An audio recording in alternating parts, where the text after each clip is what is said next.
inherited it.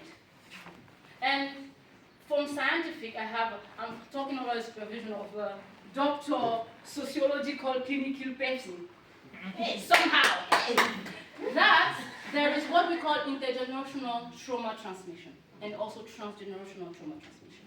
It means simple that trauma, which is a lived experience, of course we talked about subjectivity and all that, can be genetically transmitted to people. Of course, with the aid of external factor. What does it mean? It means that I live a traumatic experience and I give birth. My direct offspring can, depending on the effect of that trauma, receive that trauma through, it can manifest, for example, through stress, anger, and whatever. This is internally transmitted. I'm not the one who said it, beside me. And then my direct offspring, this is what we call intergenerational transmission of trauma. But then you have external factors. It doesn't mean, it can be, let's say it can be like corona. There are some people who receive corona but they didn't manifest the sickness. Other people had corona and then they had the sickness. So what triggered the sickness was external factors. Maybe now the personal life of the person triggers that anger in him. But the anger was already somehow genetically transmitted. Now the second and third generation is when we call about transgenerational transmission. Now it goes to, I don't know. But it's not that the transmission of that trauma takes immediate effect.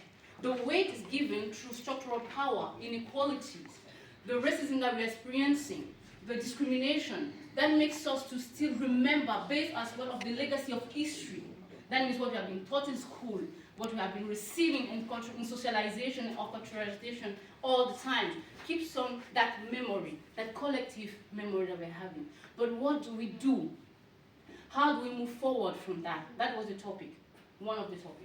We talked about multiculturalism as well, as a diversity of people, of groups living in the same society, and their attention. There's Islamophobia, there's anti-Semitism. These are groups that form what we call the multicultural society. And then also they have their own stress, and we live with those people, they have their own trauma. How do we move forward from society of collective tension or sociocultural tension? And lastly, we talked already about racism. So based on all these topics, how do we move forward? I just want 2 answers, 1 minute. Yes? Recommendation. Yeah. So maybe this is more leaning to people who had the British colonialism, the divide and rule. Yeah.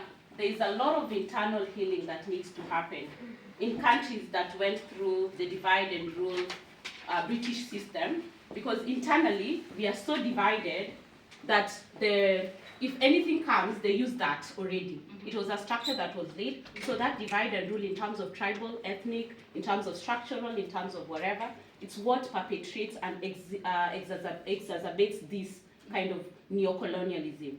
And another thing, negotiating powers. If we have healed internally, then we'll allow the space of negotiating our interaction with the West or the North, because we need each other at the end of the day.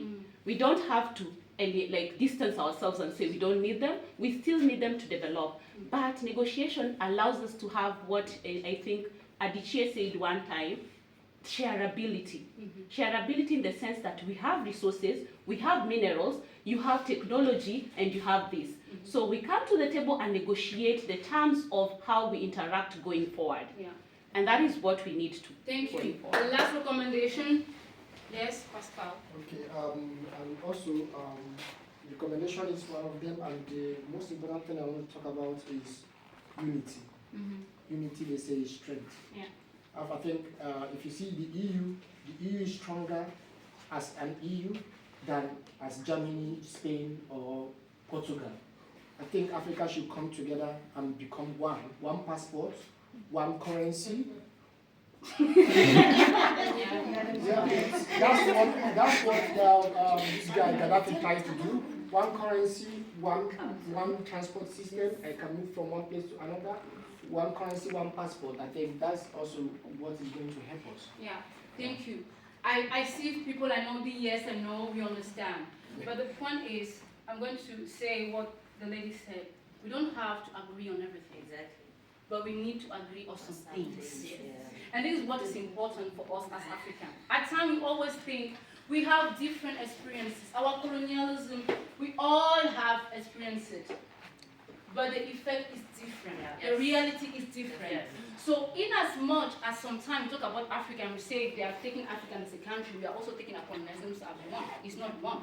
The experience of a German, of a Kenyan colonialization, so it's not the same as Cameroon and Nigeria, because the cultures are different, the effects are different, the people are different. So not because we are saying we have experienced colonialism that we have to come with one solution. And that's why Africa is divided for Afro-positive, Afro-optimism, and Afro-pessimism. It's two ways. But it can't be two ways. And that goes back to the diaspora that we are. The diaspora is like, this is the way Africa should be. Even us, we are also divided. And that comes back to, we need to heal internally.